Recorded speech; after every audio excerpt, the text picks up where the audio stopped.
জীবনে কখনো তুমি মিথ্যা বলনি, তাই তো তোমায় পেতে কাঁদে ধরনি। তোমারই মতো নেতা পেলেও গো ফুটতো সুখেরই গোলা চামেলি বকো। যতদিন বাংলাদেশে ইসলাম রাষ্ট্রীয়ভাবে কায়েম না হবে, এই দেশে আল্লাহর বিধান নির্ভয়ে যতদিন মানা না যাবে, ততদিন আল্লাহর দৃষ্টিতে আমরা পাক্কা ইমানদার না। আপনি আরো চিন্তা ভাবনা করেন, অনেক কিছু বের করতে পারবেন এখান থেকে। আপনি যত বড় জব্বা গায়ে দিয়ে, আমি তো জব্বা কম বড় গায়ে দেয়নি, পা পর্যন্ত আমার জব্বা। যত বড় পাগড়ি মাথায় দেন, হাতে যত বড় তসবি নিয়ে হাঁটেন না কেন, যারা রাষ্ট্রীয়ভাবে ইসলামকে কায়েম করার বিপক্ষে বলে না, এগুলো ঝামেলার কাজ, দুনিয়ার কাজ, আমরা ওর ভেতরে নেই, আমরা দিনের প্রচারে আছি।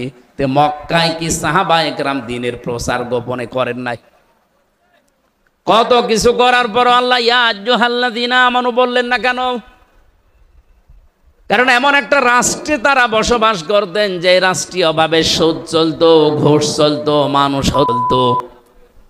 আমাদের দেশেও এখনো কম যাচ্ছে না, এদেশেও এখন রাষ্ট্রীয়ভাবে জেনা বিভিন্ন জায়গায় চালু হয়ে আছে। গলন্দ ঘাটে, যশোরে, এই কথা বলছে না কেন? লাইসেন্স দেওয়া হয়, ব্যভিচার করার জন্য লাইসেন্স দেওয়া হচ্ছে রাষ্ট্রীয়ভাবে। সুদ ভিত্তিক ব্যাংকগুলো চলছে রাষ্ট্রীয়ভাবে। এখন একটা টাকা সুদ খেলে মায়ের সাথে যেখানে জেনা করার গুনাহ হয়, সেই দেশে আপনি 100 ভাগ বুক ফুলিয়ে ইমানদার আপনি দাবি করলেও আল্লাহ মানবে না। মদিনায় যাওয়ার পরে রাষ্ট্রীয়ভাবে দিন কায়েম হয়ে গেছে। এবার আল্লাহর ইয়া আইয়ুহান নাস বলে ডাক দেননি, ডাক দিয়েছিলেন ইয়া আইয়ুহাল্লাযীনা আমানু। তার মানে এই মানুষগুলো এখন আল্লাহর দৃষ্টিতে পরিপূর্ণ ইমানদার। বলেন সুবহানাল্লাহ। আমরা এদেশে কি ইয়া আইয়ুহান নাস থাকতে চাই না ইয়া আইয়ুহাল্লাযীনা আমানু হতে চাই? এটা যদি রাজনীতি মনে করে কেউ এড়িয়ে যান, তাহলে মক্কার জীবনের মতো সারা জীবন আপনি তাবলীগ করলে, দিন প্রচার করলেও আমানু আল্লাহর দৃষ্টিতে হতে পারবেন না, নাচ থেকে যাবেন। আমরা যারা বুঝি কোরআন হাদিস, সত্যি কথা বলছি কোরআন সামনে নিয়ে, এই জন্যে রাষ্ট্রীয়ভাবে এবার পাগল হয়ে গেছি দিন কায়েম, কোরআন কায়েমের জন্যে। যে যত কথাই বলুক না কেন, আমাদেরকে মেরে ফেলা ছাড়া এই রাস্তা থেকে কেউ বিরত রাখতে পারবে? কারণ আমি বুঝে শুনে এসেছি এ রাস্তায়। কুল হাদিহি সাবিলি আদউ ইলাল্লাহ আলা বাসীরাতিন আনা ওয়া মানিত্তাবা'আনি। নবী আপনি বলেন, আমি আন্দাজে দল করি না, আন্দাজে মানুষকে ডাকি না, আল্লাহর দিকে আমি বুঝে শুনে ডাকি। এদেশে যারা দিন কায়েমের পথে আছে, জামাত ইসলাম বলেন, শিবির বলেন, আরো ইসলামী দল যারা আছে, আল্লাহর কসম তারা আন্দাজে করে না, বুঝে শুনে করে।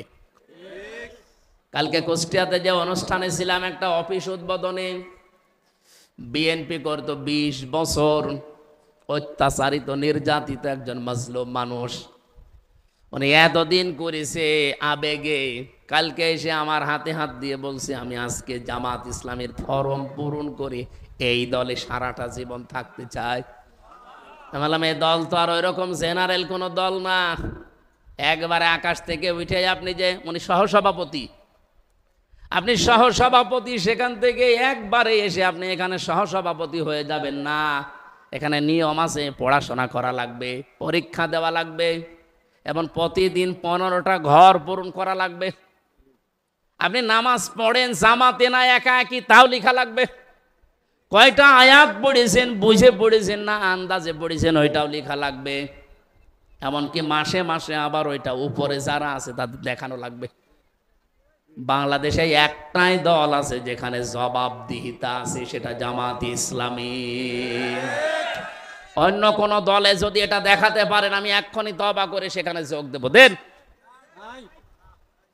আমি তো একেবারে পাগল না, হ্যাঁ, আমি এতদিন অ্যাক্টিভ ছিলাম না, ঠিক আছে, জেলখানা থেকে এসে আমি অ্যাক্টিভ হয়েছি। আমার জামাত ইসলামীতে অ্যাক্টিভ হওয়ার পেছনে দায়ী হচ্ছে হাসিনা। ও আমার জেলে না দিলে আমি এ দলে সত্যি আসতাম না। ওই আগে যেভাবে এড়া ঘোড়া ছিলাম ওইভাবে থাকতাম। আপনি আমার ঝামেলা করে 3 বছর যদি আটক করে না রাখতাম, আমি যদি আমির জামাতের সাথে জেলখানায় এক ঘরে না থাকতাম, এ লোকটার যে আমল, তার যে ইমান, আল্লাহর পর তার যে ভরসা আমি দেখেছি কাছ থেকে। জামাতের সেক্রেটারি জেনারেল যিনি মাওলানা রফিকুল ইসলাম খান সহকারী, এবং আসল যেটা অধ্যাপক মিয়া গোলাম পরোয়ার, এ মানুষগুলোর সাথে বছরের পর বছর এক ফ্ল্যাটে এক ঘরে থেকেছি। আমি এদের কাছ থেকে পড়াশোনা করা, ডিরেকশন নেওয়া, এই 3টা বছরে আমি পরিবর্তন হয়ে গেছি। এজন্য আমি এখন দোষ দেই, দোষ না, আমার মনে হয় এটা নিয়ামত। হাসিনা যদি আমার সাথে এই না করতো, তে আমি এতদিনও দিন কায়েমের বাইরে থাকতাম। ওই আগে যেভাবে অবি খা ওয়াজ করে খা, ওই ধান্দাই ছিলাম। অবি খা মানে কি? ওয়াজের বিনিময়ে খাদ্য। কাবি খা আছে না, কি সেটা? কাজের বিনিময়ে খাদ্য। আর অবি খা মানে আমি তো ওই ধান্দায় ছিলাম। এখন তার অভিখাই নেই। এখন আমার জীবনের সর্বশেষ চেষ্টা এইটা, যে চোখে দেখতে চাই যে কোরআন দিয়ে বাংলার সংসদটা চলছে। 300 এমপি ঘোষণা দিয়েছে, নমিনেশন দিয়েছে বাংলাদেশ জামাত ইসলামী থেকে, তার ভেতরে আলী আসগার সাহেব একজন না। 151 জন যদি দেশের মানুষ আল্লাহর রহমতে এবার এদেরকে পাঠাতে পারে, আপনি দেখবেন 5 বছর লাগবে না। আমিরে জামাত ঘোষণা দিয়েছে মাত্র 3 বছর সময় দেবেন, এই দেশ আমরা সত্যিই মিনি জান্নাত বানিয়ে দেব। আপনি টেকনাফ থেকে তেজদিলা পর্যন্ত হেঁটে যাবেন আপনার যুবতী মেয়ে নিয়ে, শুধু আল্লাহর ভয় ছাড়া কোনো ভয় থাকবে না। সেই গ্যারান্টি কোরআনে আছে না? ওটা শুধু কার্যকর করা দরকার।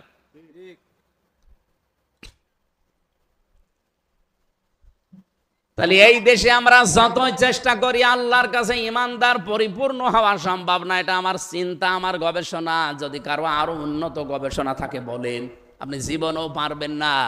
যদি পারতেন তাহলে মক্কায় নবীজিকে আল্লাহ ইয়া আইয়ুহাল্লাযীনা আমানু বলতো। ওরা কোরআন শরীফ ছেড়ে দিলাম, দেখেন তো মক্কা সূরা ইয়া আইয়ুহাল্লাযীনা আমানু আছে নাকি? নেই। যত ইয়া আইয়ুহাল্লাযীনা আমানু এটা মদিনায়। এরপরও যদি কারো বিবেকে ধাক্কা না লাগে, আমার মনে হয় ওর বিবেকে কুকুরে পেশাব করিস। অবশ্য ঠিক। এরকম একটা সূরার মাত্র একটা আয়াত পড়েছি। আল্লাহ বলেন উলাইকা সাহাবুল মাইমানা, এরাই সৌভাগ্যশালী।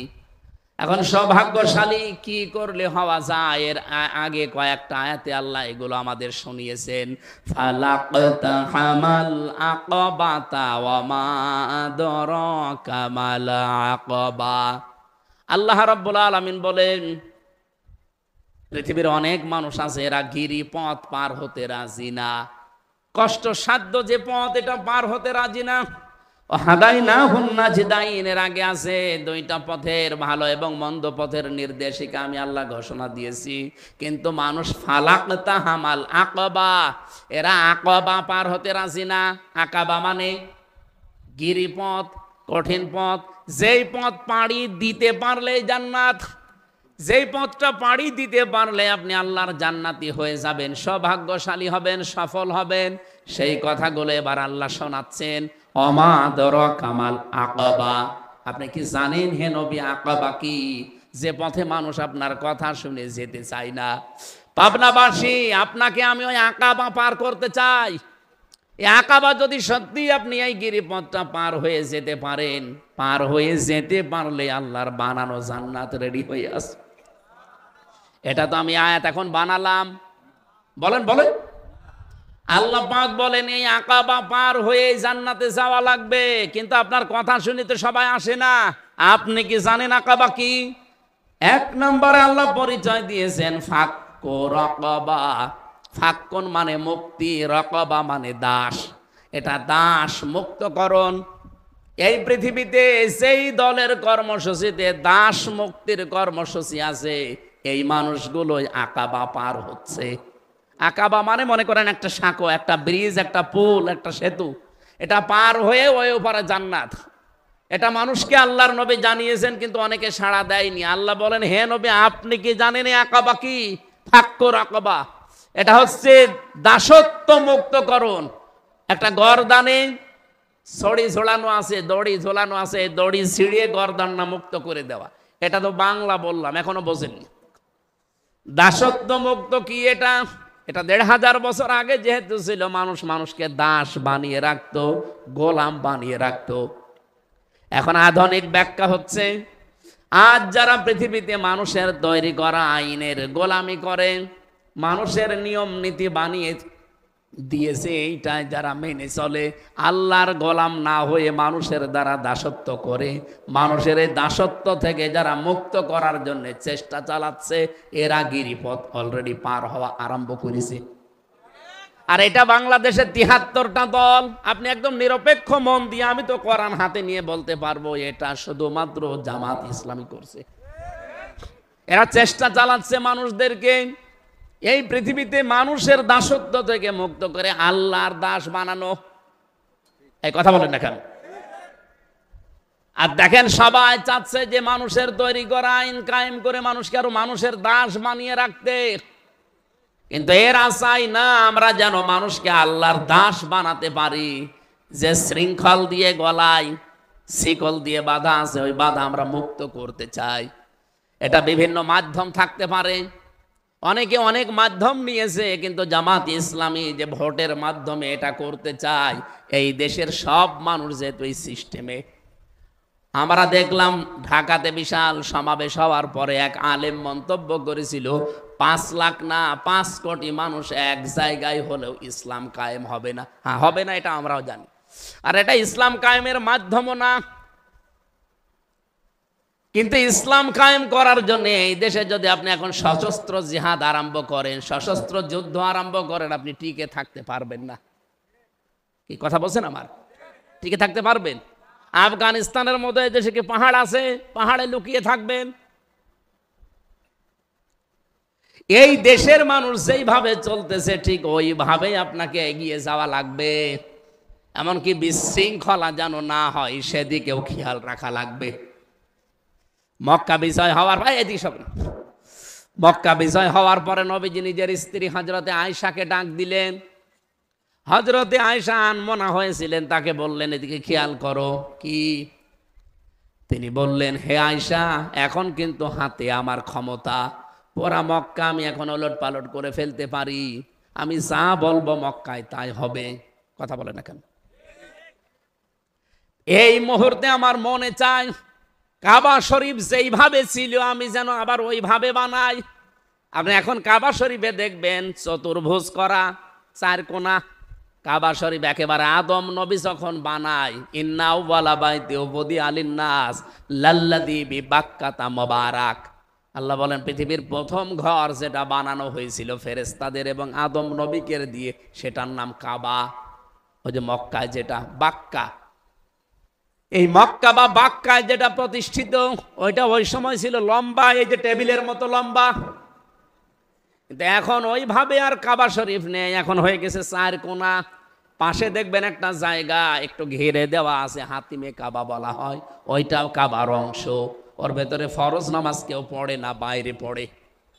কারণ কাবা শরীফের ভেতরে ঢুকে যদি ফরজ নামাজ কেউ পড়ে, তাহলে কেবলা কোনটা? কাবা শরীফ একবার আগুন লেগে ধ্বংস হয়ে গিয়েছিল। কুরাইশ নেতা যারা, তারা ডাক দিয়ে বলেছে, আমরা কাবা আবার পুনর্নির্মাণ করতে চাই, কিন্তু হারাম টাকা দিয়ে না। কাবা ঘর বানাবো আমাদের হালাল টাকা দিয়ে। যার যার কাছে হালাল টাকা আছে নিয়ে আস। হালাল টাকা এক জায়গায় করে কাবা বানানো আরম্ভ করেছে। কিন্তু কাবা শরীফ পূর্ণাঙ্গ নির্মাণ হওয়ার আগেই টাকা শেষ। কারণ হারাম টাকা তো আর দেওয়া যাচ্ছে না। এই জন্য যেভাবে ছিল ওইভাবে করেই তারা আজ ১৫০০ বছর চালাচ্ছে। কাবা শরীফের যে এরিয়াটা, ওইটা এখনো ঘিরে দিয়েছে সরকার। এই ১৫০০ বছরই ঘেরা। ওখানে নামাজ পড়া হয় না, শুধু নফল আর সুন্নত পড়ে। ফরজ নামাজে 4 কোণা ঘর, তো ওইটাও কাবার অংশ। উনি বললেন, আয়েশা, আমার মনে চায় এখন কাবা শরীফটা আমি আবার ওই আগের আকৃতিতে ফিরিয়ে দেই। কিন্তু আমার আকাঙ্ক্ষা আশঙ্কা হচ্ছে, ভয় হচ্ছে, এটা যদি করি তাহলে এই দেশে আবার বিশৃঙ্খলা আরম্ভ হবে। কিছু মানুষ নতুন মুসলমান হয়েছে কেবল, এরা বলবে দেখো ক্ষমতা পেয়েই শুরু করিস, এই জন্য যেভাবে আছে এইভাবেই থাক, আমি করলাম না, এটা তার বিচক্ষণতা। আজ বাংলাদেশ জামাত ইসলামী যদিও গণতন্ত্র আমরা বিশ্বাস করি না, মানিও না, কারণ গণতন্ত্রের যতগুলো ধারা আছে একটা ধারা আছে এই ক্ষমতার উৎস জনগণ, এটা আমরা মানি, বিশ্বাস করি।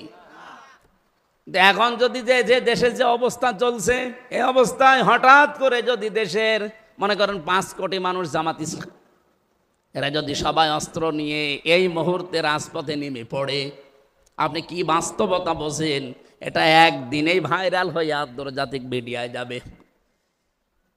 আমাদের নিকৃষ্ট প্রতিবেশী, যেটা নাম নিলাম না তাদের, এই নিকৃষ্ট প্রতিবেশী সহ বিশ্বের মোড়ল যারা আছে, তারা কালকেই শুরু করবে যে বাংলাদেশ একটা জঙ্গি রাষ্ট্র। আপনি তো বলেন ডালে ডালে, আমাদের পাতায় পাতায় চলা লাগে। আর জামাত ইসলামী বাংলাদেশ যে মানুষগুলো এক জায়গায় গড়িয়ে বিশ্বের মানুষকে দেখিয়েছে, অন্য দেশের যারা সাংবাদিক তারা পর্যন্ত বলছে একটা দলের ডাকে এত মানুষ ঢাকাতে আসতে পারে, আমরা না দেখলে বিশ্বাস করতাম না। এইটাই কি ইসলামের জন্য কম কিছু? আর আপনি টাকা খেয়ে না কি খেয়ে আন্দাজে এক ফতোয়া দিয়ে দিলেন যে এক জায়গায় 5 কোটি মানুষ হলেই ইসলাম কায়েম হয়ে যাবে। কে বলেছে আপনাকে? আমরাও জানি এটা ইসলাম কায়েমের পদ্ধতি না, কিন্তু বাস্তবতায় এখন এই দেশের স্রোত এইভাবেই চলছে। হঠাৎ করে কোনো নিয়ম একটা নিয়ে এসে যদি আপনি চালাতে চান, আপনাকে আন্তর্জাতিক মহলে জঙ্গি বলে ওই জসিমউদ্দিন রহমানের মতো 11 বছর 12 বছর আটকে রাখবে। কি ছিল তার দোষ? আমি তো নিজে ছিলাম তার সাথে, কোনো দোষ নেই। এজন্য খুব হিসাব নিকাশ করে চলা লাগতেছে, কারণ ইসলাম তো এই সামনে যেটা আসতেছে এটা একটা যুদ্ধ বলা হয়, ভোট যুদ্ধ না, যুদ্ধর কৌশল লাগে কিছু। আমরা মানুষকে আল্লাহর দাসত্ব নিয়ে আসতে চাই, মানুষের দাসত্ব থেকে মুক্ত করে, কারণ আমরা এই আকাবা পার হতে চাই।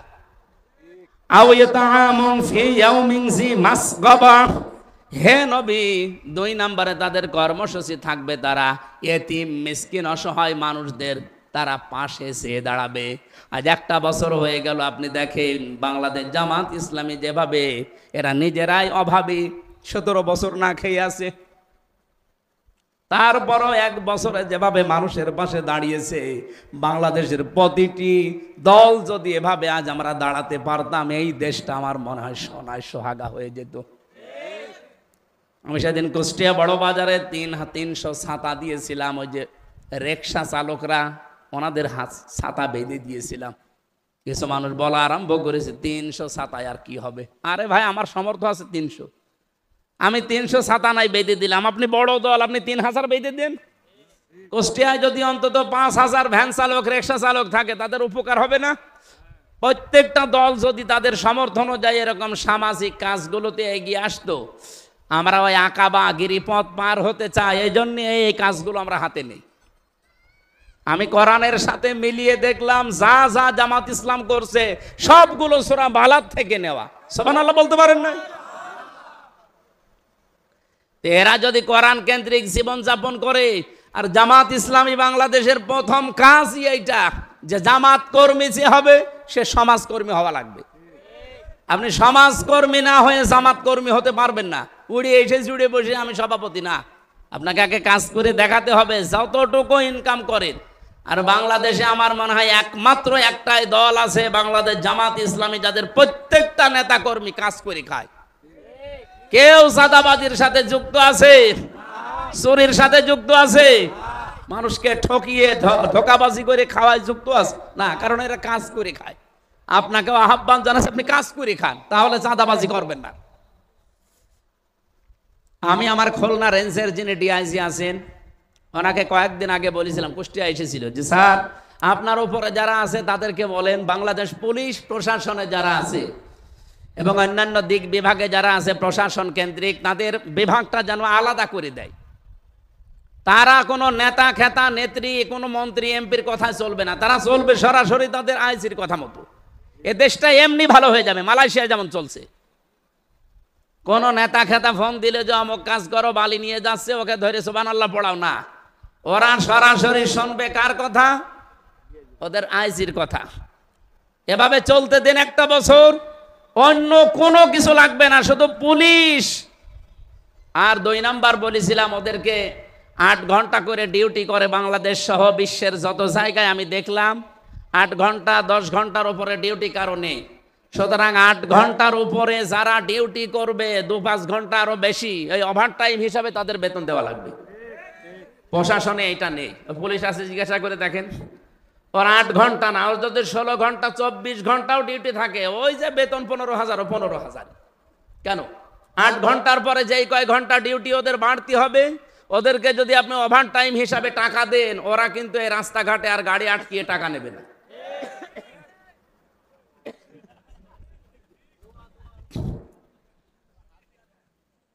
না, আমরা চাই এটা। আর ইসলাম যদি আসে এটাই হবে। 8 ঘন্টার পরে যে যেখানে ডিউটি করবে ওভার টাইম 4 ঘন্টা 5 ঘন্টা হিসাব করে তার বেতন বাড়িয়ে দেওয়া হবে।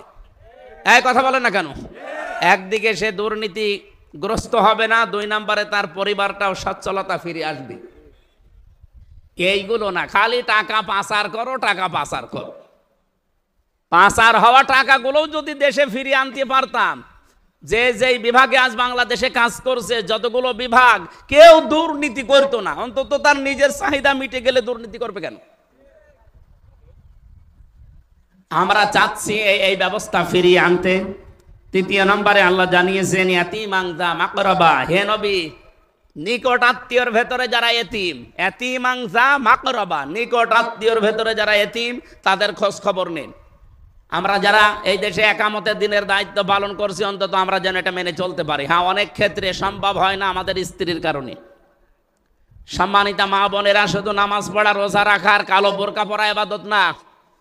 আপনার স্বামীকে আপনি উদ্বুদ্ধ করবেন যে স্বামী তুমি যাই করো, অন্তত রক্তের সম্পর্ক যাদের সাথে আছে এদের হকগুলো আদায় করো। ওটাও নামাজের মতো সওয়াব পাবেন আপনি। আল্লাহ পাক বলেন আও মিসকিনান যা মাতরাবা, তুরব থেকে এসেছে এটা। ধুলি মলিন যারা মিসকিন, অসহায়, এই মানুষগুলো নিঃস্ব মানুষ, তাদের কাছে আপনি এগিয়ে যান, তাদের অভাব অনটন গুলো দূর করার চেষ্টা করেন। এই সমাজ সেবামূলক কাজগুলো যদি সত্যি আমরা হাতে নিতে পারি, আল্লাহর কসম, আল্লাহর যে গিরিপথ, যে কষ্টের পথগুলো আছে, এটা পার হয়ে আমরা জান্নাতে যেতে পারবো ইনশাআল্লাহ। সুম্মা কানা মিনাল্লাযীনা আমানু ওয়া তাওয়াসাউ বিস-সাবরি ওয়া তাওয়াসাউ বিল মারহামা।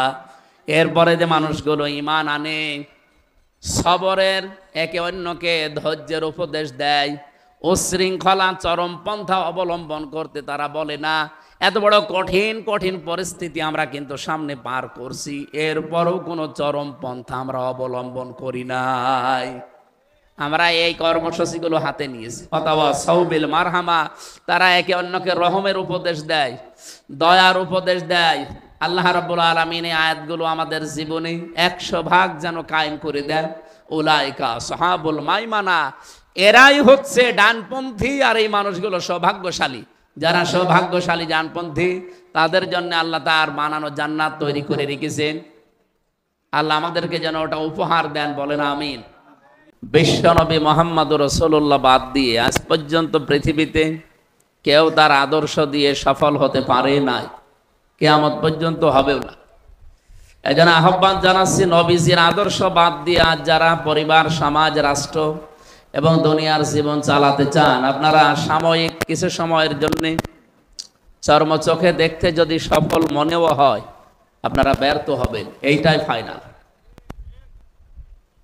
চূড়ান্ত একটা কথা বলছি শেষ পর্যায়ে। এরা আল আদাবুল মুফরাদে এসেছে।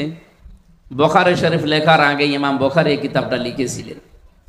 ওখানে একটা হাদিস তিনি 6টা পয়েন্টে নিয়ে এসেছেন। একটা পয়েন্ট এমন আছে, দুনিয়ার ময়দানে যেই মানুষগুলো আদর্শ হিসাবে মুহাম্মদুর রাসূলুল্লাহকে মানে না, এ মারা যাওয়ার পরে বিনা বিচারে, বিনা হিসাবে জাহান্নামী। ও যদিও নামাজ পড়ে, যদিও রোজা রাখে, আর যদিও মনে করে যে আমি মুসলমান ছিলাম, এই হাদিস তো আমি এখন বানালাম নাকি?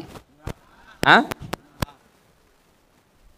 এই হাদিসটা 100 ভাগ সত্য মনে হয় নাকি 98 ভাগ? এই জবান যাদের আছে বলেন তো 100 ভাগ না 98 ভাগ?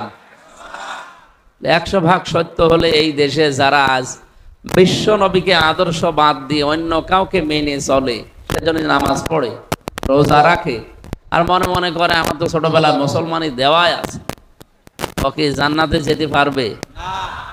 ওকে জাহান্নামে যাবে? ওকে হিসাব নিকাশ নেবে আল্লাহ?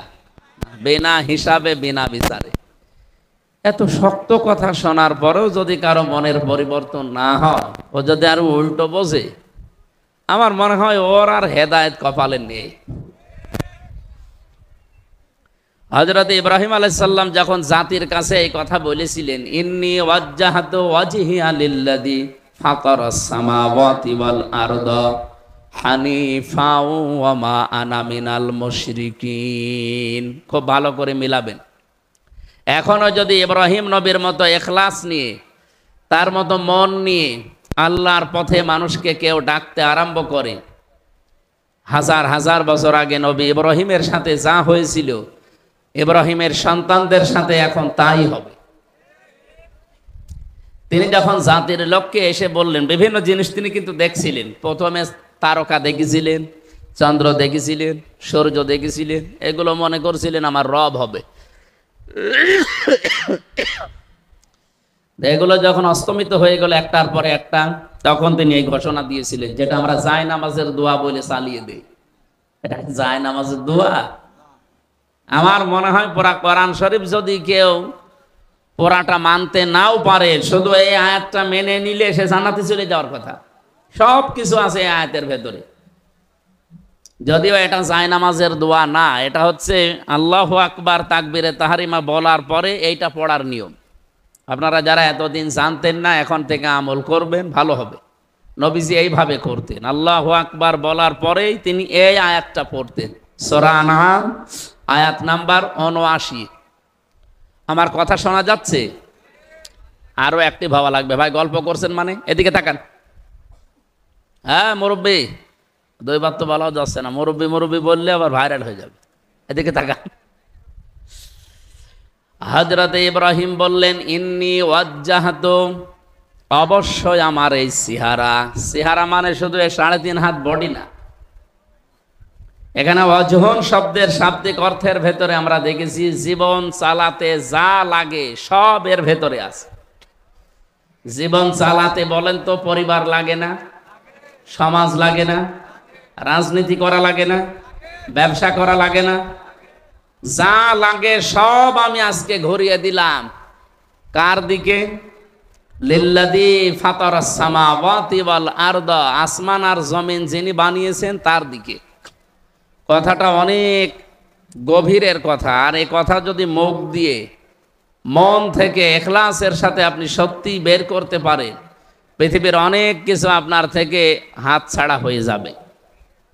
আপনার পরিবার হয়তো বিরুদ্ধে চলে যেতে পারে, সমাজ, রাষ্ট্র, আপনার আত্মীয় স্বজন, এমনকি নিজের স্ত্রী পর্যন্ত বিরুদ্ধে চলে যেতে পারে, যদি এটা মন থেকে কেউ আমল করার নিয়তে পড়ে। আর লোক দেখানোর জন্য পড়লে হবে না।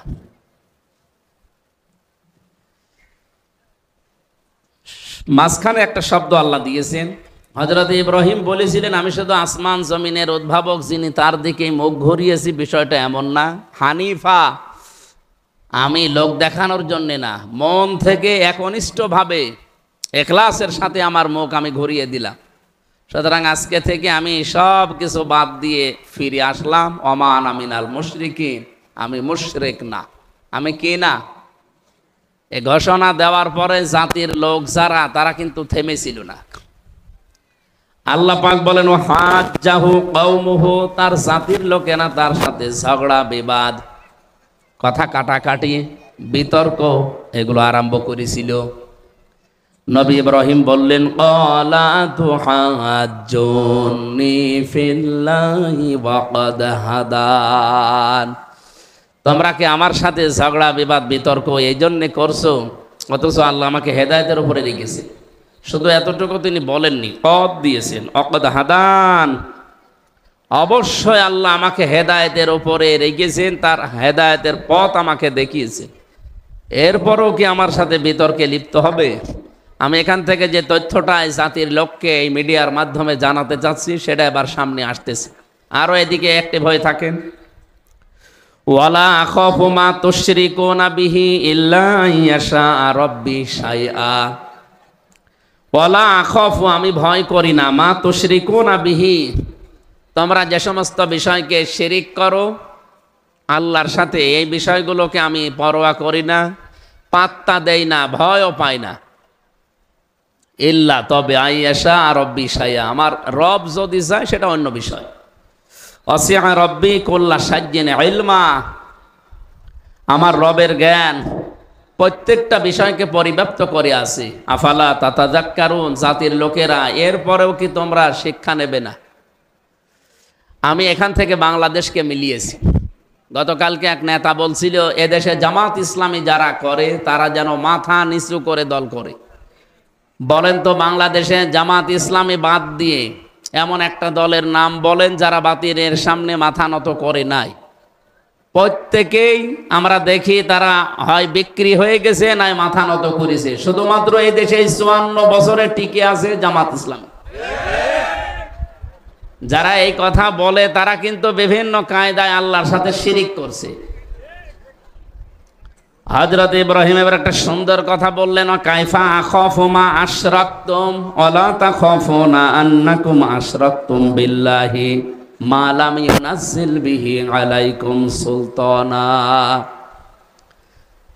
জাতির লোকেরা তোমরা যে বিষয়ে আমাকে ভয় করো, ভয় দেখাও, শিরিক করো তোমরা যে বিষয়গুলো নিয়ে, তোমরা আল্লাহর সাথে শিরিক করে যদি ভয় না পাও, আমি আল্লাহর সাথে শিরিক করি না, আমি ভয় পাবো কোন কারণে?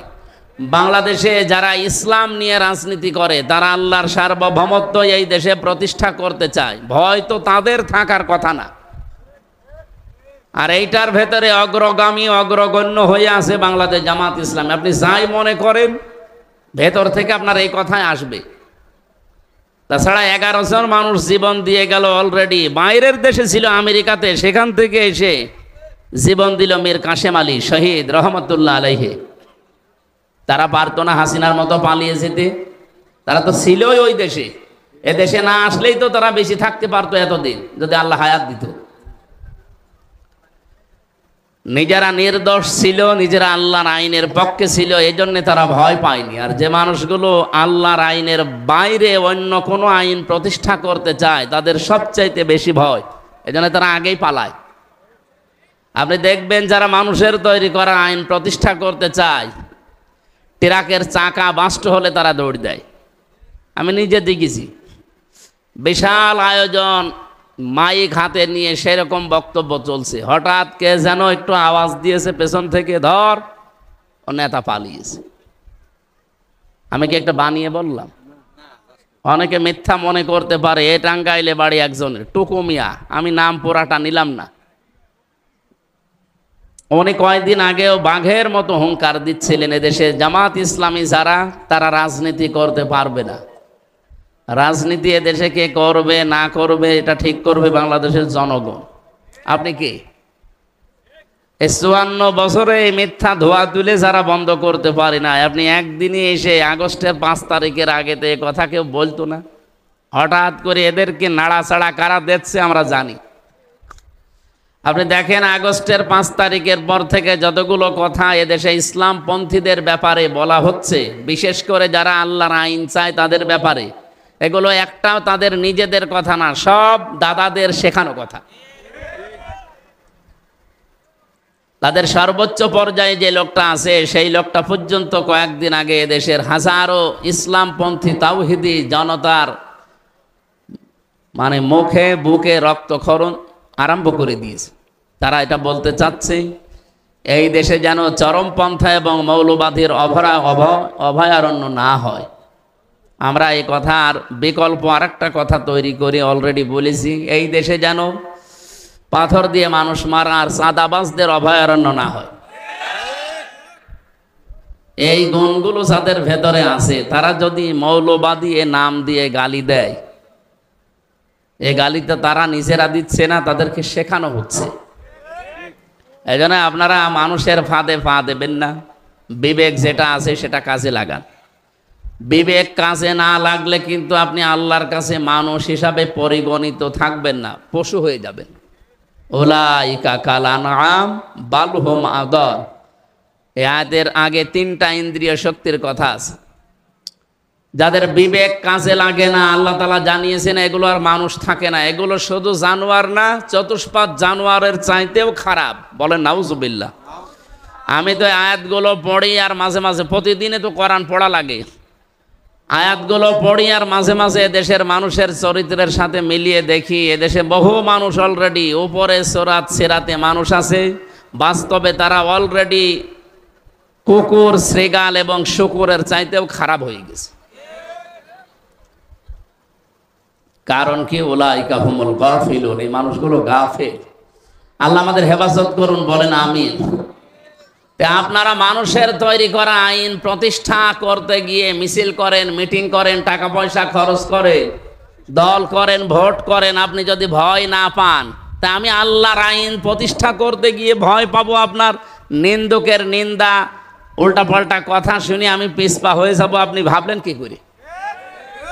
আমি তো আমার বাবার আইন, আমার চাচার আইন, আমার স্বামীর আইন এই দেশে তৈরি করার জন্য চেষ্টা করছি না।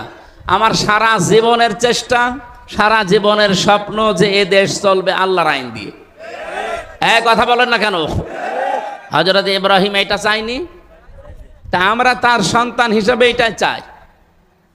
ফাজ্জুল ফারিকাইনি আহাক্কু বিল আমনি ইন কুনতুম তা'লামুন। হযরত ইব্রাহিম বললেন, মানুষের তৈরি করা আইন, আল্লাহর সাথে শিরিক করা, এগুলো করে যদি তোমরা ভয় না পাও, আমি আল্লাহর সাথে শিরিক করি না, আল্লাহর একত্ববাদ, উলুহিয়াত, রুবুবিয়াত, আল্লাহর আইনগুলো এদেশে প্রতিষ্ঠা করতে চাই, আমি ভয় পাবো কি করে? বলো তো জাতির লোকেরা, এই যে 2টা দল, এই দলের ভেতরে সবচাইতে নিরাপত্তার হকদার কারা?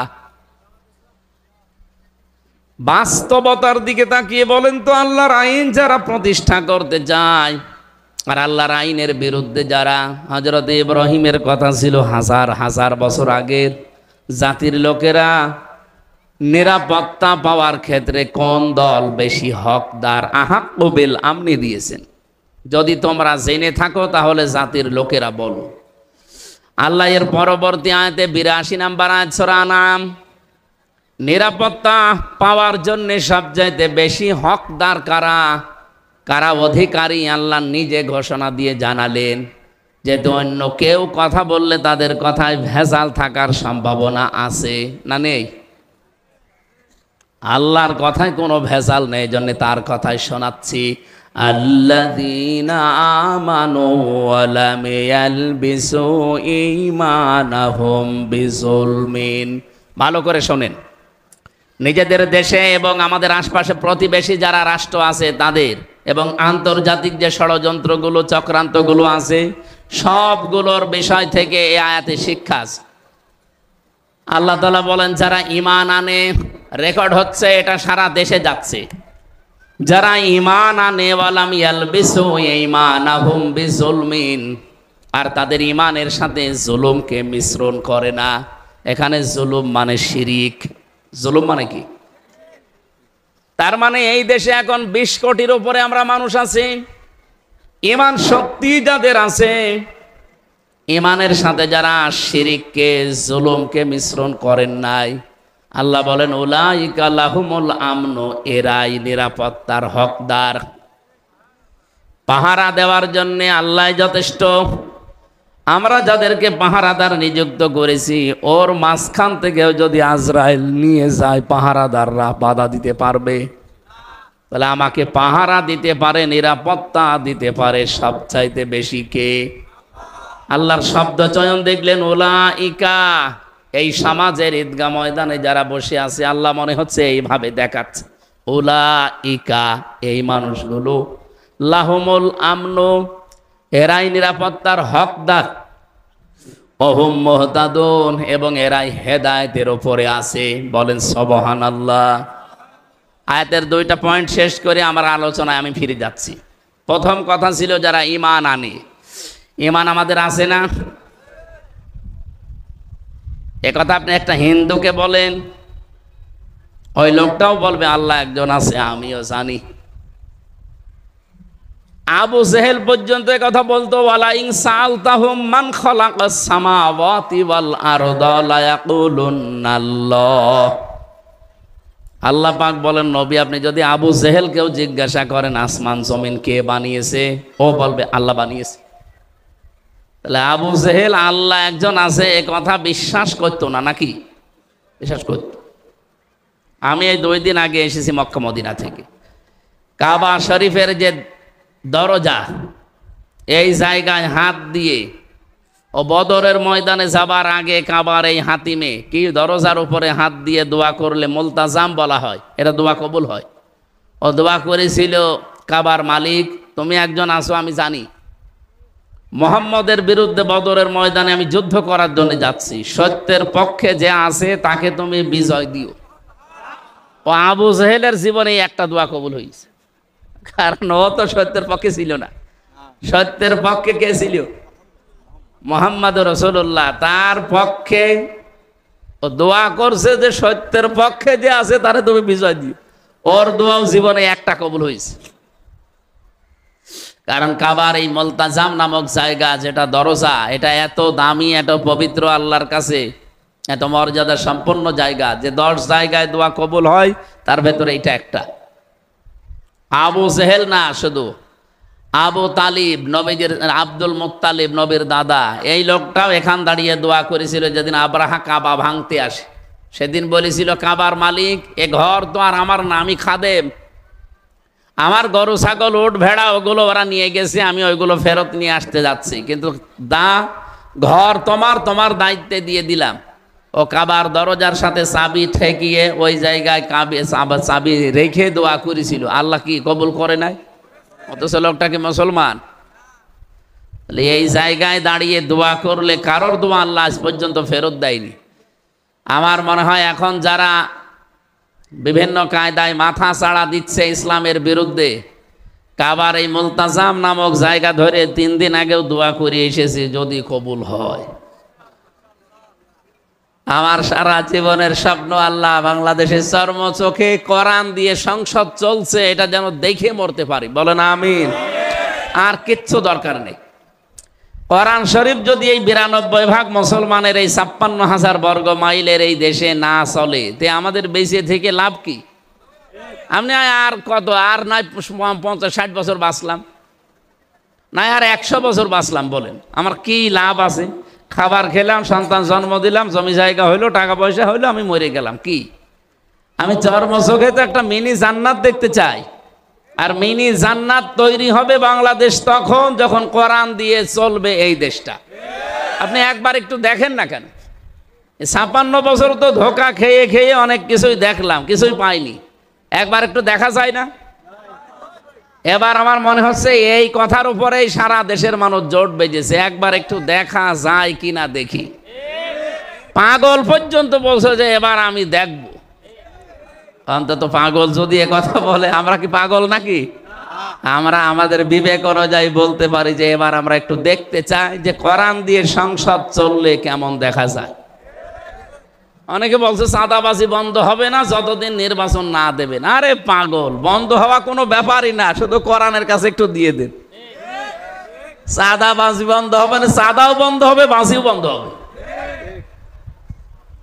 আমি কুষ্টিয়াতে অলরেডি ঘোষণা দিয়েছি কয়েকদিন আগে, হজে যাওয়ার আগে, যে এই দেশে যদি সত্যি ইসলাম চলে আসে, আর আপনারা যদি এই কুষ্টিয়ার সদরে 3 আসনে এখানে যদি আমারে নিয়ে যেতে পারেন, আমি প্রথম গ্যারান্টি দিচ্ছি কুষ্টিয়া জেলায় চাঁদাবাজি, চাঁদাও নেই, বাজিও থাকবে না। কারণ ওটা বন্ধ করতে হয় কি মেডিসিন দিয়ে, ওইটা আমি জানি। মানুষ যত কঠিন হোক, ভয়ঙ্কর হোক, তাকে টাইট করার জন্যে কোন ঔষধ দেওয়া লাগে এটা কেউ না জানলে কে জানে? এজন্য উনি ওই ঔষধ দিয়েছেন যে সন্ত্রাসী বন্ধ করতে হলে কি লাগে, চোর মুক্ত করার জন্য কি লাগে, চাঁদাবাজি একদিনও লাগবে না, 1 ঘন্টায় বন্ধ হওয়া সম্ভব যদি ওটা কায়েম হয়।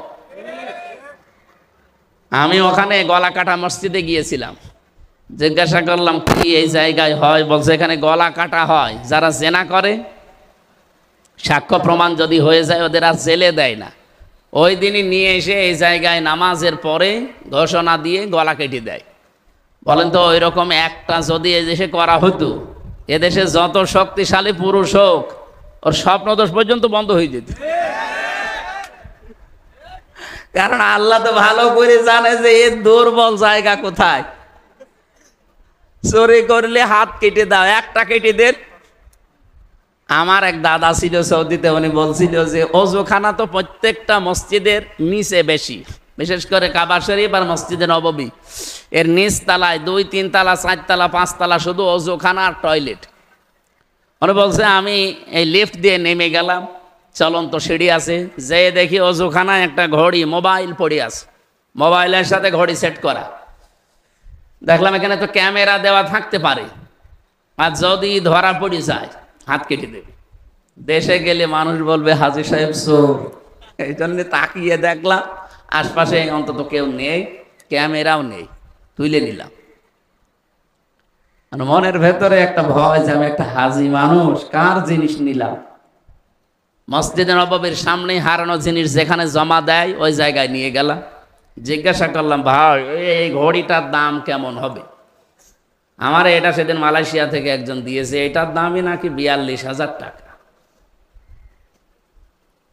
তো উনি যে ঘড়ি পেয়েছেন, ঘড়িটা পাওয়ার পরে বললেন যে বাংলাদেশে ইয়া হাজি হজ্জা তাই না বিলা দোকা, আপনার বাড়ি কোথায়? যেহেতু মেন বাংলাদেশ থেকে এসেছি। যে এই ঘড়ি আপনি পেলেন কোথায়? টয়লেটের যে অজুখানার পাশে পড়েছিল। তাহলে যে যা জমা দিচ্ছেন এই ঘড়ির দাম বাংলাদেশের টাকা অনুযায়ী কমপক্ষে 72,000 টাকা হবে। এখন যে টাকার মান, ওটা সময় 16 সালে 1 টাকায় 22 টাকা হতো, এখন 1 টাকায় 33 টাকা। তার মানে ওই সময় যদি 72,000 টাকা একটা ঘড়ির দাম হয়, অজুখানায় পড়ে আছে, কেউ নেচ্ছে না কেন? কত লক্ষ লক্ষ মানুষ, তাদের চাহিদা নেই। খালি আল্লাহর এই আইনটা থাকার কারণে ঘড়ি নিরাপদ।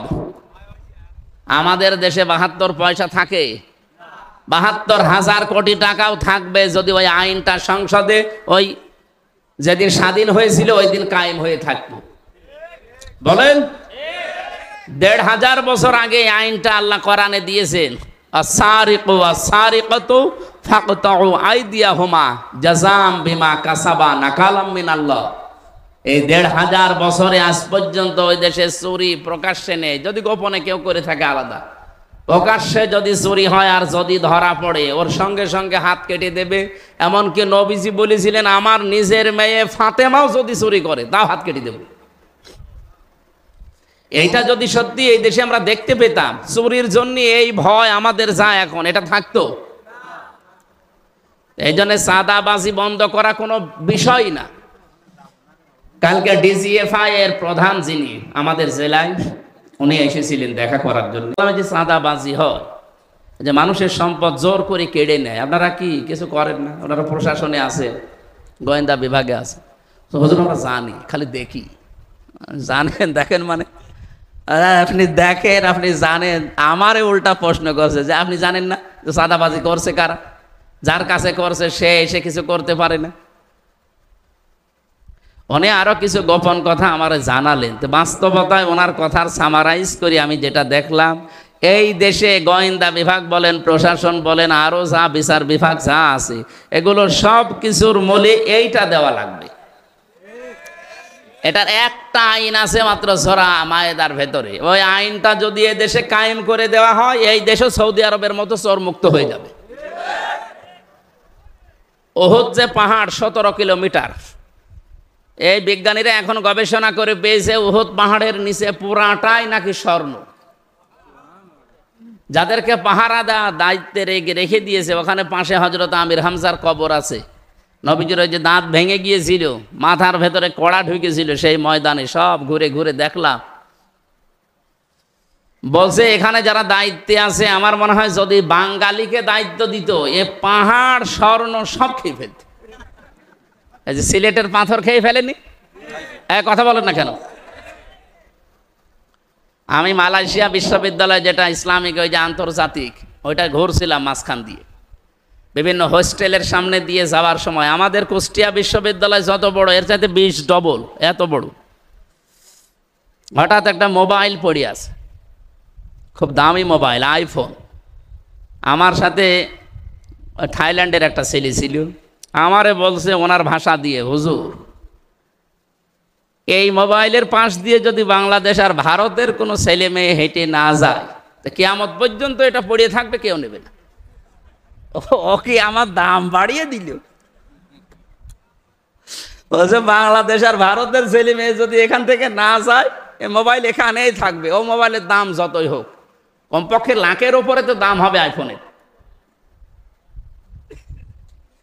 ওদেশে কোরআনের আইন নেই, কিন্তু 120টা দেশের ছেলে মেয়েরা পড়ে ওখানে। আমি পিএইচডি করার জন্য ওখানে চেষ্টা চালাচ্ছিলাম। চিন্তা করেন এই জায়গায় 120টা দেশের ছেলে মেয়ে, মাত্র 2টা দেশের নাম বলল। থাইল্যান্ডের একটা বৈদ্য, ও বলছে হুজুর আপনি শুধু বাংলাদেশের মানুষ, আর ভারতের কোনো ছেলে মেয়ে যদি এর পাশ দিয়ে যায় তাহলে এ খেয়ে ফেলবে। পৃথিবীর অন্য কোনো দেশের লোকজনের পাশ দিয়ে হেঁটে যাবে। এখন রাত বাজে কত, 2টা বাজে ওই সময়, ওই দেশে 2টার সময় পড়ে আছে, কেউ নেই। সিসি ক্যামেরা ওই জায়গায় নেই, কিন্তু পড়ে আছে, কেউ নিচ্ছে না। আমরা ওই দৃশ্যগুলো বিশ্বের বাইরের দেশে দেখি, ওদের কাছে শুনি, আর আফসোস লাগে এই দেশটাও যদি আমরা এভাবে দেখতে পেতাম। মালয়েশিয়া মাত্র 2004 সালের আগে আমাদের চাইতেও খারাপ ছিল। এই 21 বছরের দেশটা এমন জায়গায় দাঁড়িয়ে গেছে, মনে হচ্ছে তোর মিনি জান্নাতে ঘুরে বেড়াচ্ছে। প্রায় বাংলাদেশের সাথে 7 ডবল বড়, এত বড় দেশ। 1200 কিলো, 1800 কিলো, 2000 কিলোমিটার খালি পাথর আর পাহাড়, আর ওই যে মরুভূমি, 2 দিকে পাহাড়, রাস্তা মাঝখানে। 1500-2000 কিলোমিটার রাত্রে চলে যাচ্ছি, কোনো ভয় নেই ভেতরে। ড্রাইভারকে বলছিলাম এই যে এই গা সমসম করছে, আপনি যাচ্ছেন, কোনো ভয় নেই, শুধু আল্লাহর ভয় ছাড়া কেউ আপনার সামনে আসবে না। কি দেশ বানিয়েছে বলেন তো? আমরা এটা বানাতে চাচ্ছি ভাই। এই জন্য আমিরে জামাত আমাদের ডাক্তার শফিকুর রহমানের ঘোষণাগুলো সব স্পষ্ট, যে আমরা সরকারি গাড়ি পর্যন্ত নেব না, প্লট ফ্ল্যাটও নেব না। এমনকি 5 বছরে এমপি থাকাকালীন ওর একটা টাকা বাড়বে না, আরো যা টাকা আছে কমে যাবে। বাংলাদেশে এখন 73টার উপরে দল আছে। একটা দল এই ঘোষণা দেখতো যে আমার দল থেকে যদি এমপি হয়, মন্ত্রী হয়, ওর 5 বছরে 1 টাকা বাড়বে না, যা আছে আরো কমে যাবে। আমার মনে হয় বাংলাদেশে কোনো দলের লোক এমপি দাঁড়াবে না। ঝামেলায় যে আমার লাভ কি? আপনি গ্যারান্টি দিয়ে বলেন, আমি কোরআন শরীফ মাথায় নিয়ে হাতে নিয়ে বলবো, আমার দল যে ঘোষণা দিয়েছে, অন্য কোনো দল যদি দিতে পারে আমি সেই জায়গায় যোগ দেব। বলেন। আরও আমার কুষ্টিয়ায় একজন ঘোষণা দিয়েছে যে 50 কোটি টাকা খরচ করলেও করব, তাও এই আসন আমার লাগবে। আপনার কি লাভ? 50 কোটি টাকা খরচ করে আপনার কোন লাভ আছে বলেন? আমার 1 টাকা খরচও নেই, 1 টাকা লাভেরও ধান্দা নেই। আপনি যদি 50 কোটি টাকা খরচ করেন, অবশ্যই আপনার 100 কোটি টাকা। হ্যাঁ, কথা বলেন না কেন? এতদিন এই ধোকাবাজি, প্রতারণা, মিথ্যা, এগুলো আমরা এই 54 বছর দেখলাম। এখন সবাই মনে হচ্ছে জোর বেঁধেই ফেলেছে। আপনার কাছে খারাপ লাগলেও এটাই সত্য। অনেকেই ভয়ে ভয়ে আছে, যদি পাস না করি তখন আমার অনেকে কি ঝামেলা হবে। আরে ভাই, আপনার ভয় কিসের? 100 ভাগ গ্যারান্টি দিতে পারি এবার ইসলাম এই দেশে ক্ষমতায় যাবেই ইনশাআল্লাহ।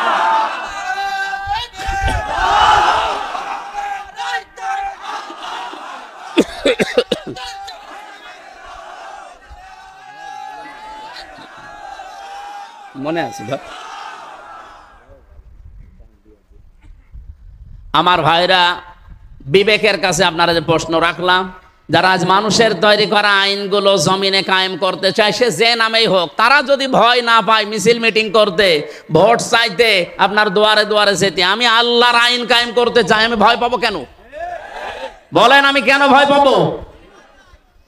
আমি তো নিরাপত্তা পেয়েছি আল্লাহর কাছ থেকে, কারণ আমি ঈমান আনার মতো ঈমান আনার চেষ্টা করছি, এবং আমার ঈমানের ভেতরে কোনো শিরিক নেই, জুলুম নেই। আল্লাহ অবশ্যই আমাকে নিরাপত্তা দেবেন, এই গ্যারান্টি দিয়েছেন আল্লাহ নিজে। আর আমি নিজে দেখে আসলাম, আমাং দাখালাহু কানা আমিনা। আল্লাহ বলেন আমার এই ঘরের ভেতরে প্রবেশ করো, নিরাপত্তা দিয়ে দেব।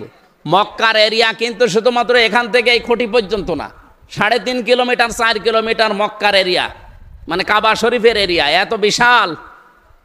মামনুন গয়রা মুসলিম তাদখুলু মামনুন গয়রা মুসলিম লেখা আছে, যে এ পর্যন্ত মুসলমান ছাড়া অন্য কোনো জাতির লোক প্রবেশ করতে পারবে না যারা কাফের। তার মানে ওগুলো সব কাবার এরিয়া। যদি আগামীতে দরকার হয় তো বিল্ডিংগুলো ভেঙে দিয়ে এত বড় বিশাল চত্বর বানাবে, 3.5 কিলো 4 কিলো 5 কিলো দরকার হয় খালি কাবার চত্বর বানিয়ে নেবে। তাহলে এই চত্বরটার ভেতরে যদি কেউ প্রবেশ করে সে নিরাপত্তা পেয়ে যায় কার কাছ থেকে? আমি নিজে দেখেছি, আপনার বাবার হত্যাকারী আপনি কাবার এরিয়ার ভেতরে পাবেন, কিচ্ছু বলতে পারবেন না, অথচ আপনার বাবাকে সে মেরিয়ে এসেছে, কিচ্ছু করার কায়দা নেই ওই এরিয়ার ভেতরে। এমন শান্ত, এমন নিরাপত্তা দিয়ে দিয়েছেন আল্লাহ। এবার আমার প্রশ্ন, বাংলাদেশ কি কাবা শরীফ? এই কথা বোঝার চেষ্টা করেন, বাংলাদেশ কি কাবা শরীফ? তাহলে এই 56,000 বর্গ মাইল ঠিক ওই রকম নিরাপত্তার একটা নগরী বানানো দরকার না? কেন কাবা শরীফের এরিয়া এই চত্বরটা আল্লাহ নিরাপত্তার চাদর দিয়ে ঢেকে দিয়েছেন কেন? এদিকে তাকান, কি শুনতেছেন আপনি? আমি কোরআন সরাসরি বলছি, সূরা আলে ইমরান, ওয়ামান দাখালাহু কানা আমিনা, এখানে প্রবেশ করো নিরাপত্তা দিয়ে দেব। তাহলে বাংলাদেশকেও যদি কাবা শরীফের মতো নিরাপত্তার নগরী শহর বানানো লাগে, কি করা লাগবে? ওখানে যেটা আছে এখানে সেটা নিয়ে আসা লাগবে। ওখানে কি আছে? না না, 1 নম্বরে ওখানে আছে ওই যে আয়াতটা পড়েছিলাম, 1 নম্বরে কাবার এরিয়ার ভেতরে কোনো শিরিক নেই। কি নেই? আপনি শিরিক পাবেন না। হ্যাঁ, শিরিক ওই দেশের মানুষ করে না, যারা অ্যাক্টিভ মানুষ ওই দেশের। শিরিক কিছু আছে গোপনে গোপনে, বাংলাদেশ, ভারত, পাকিস্তান এই দেশের লোকেরা আছে এ করে। এরা মাটি নিয়ে চুমা খায়, যেখানে সেখানে দেখলে খালি চুমা দেয়, আর মনে করে যে না এখানে কোনো ক্ষমতা কেরামতি আছে।